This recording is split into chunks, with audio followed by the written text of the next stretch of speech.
যে কোনো জার্নিতে সাফল্য কন্টেন্ট ক্রিয়েশন জার্নির মতো।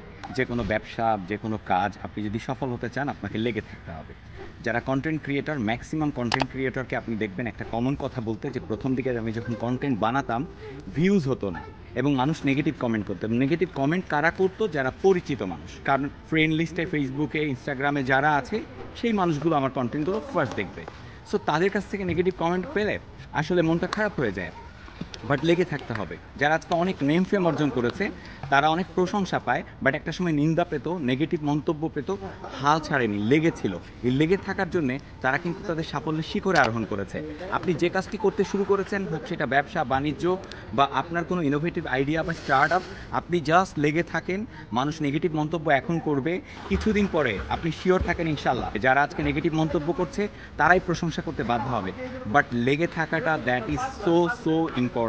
আল্লাহ কাউকে নিরাশ করেন না, আল্লাহ প্রতিটা কাজের রেজাল্ট দেন, হয়তো আজ অথবা কাল। বাট ম্যাক্সিমাম মানুষ হাল ছেড়ে দেয়, লেগে থাকে না, আর এটাই তাদের প্রবলেম। আজকের দিনটা হয়তো আপনার জীবনে কঠিন হবে, কালকে আরেকটু কঠিন হতে পারে, কিন্তু পরশু দিন অবশ্যই আপনার জীবনে সোনালী সূর্যের দেখা মিলবে ইনশাল্লাহ। Thank you.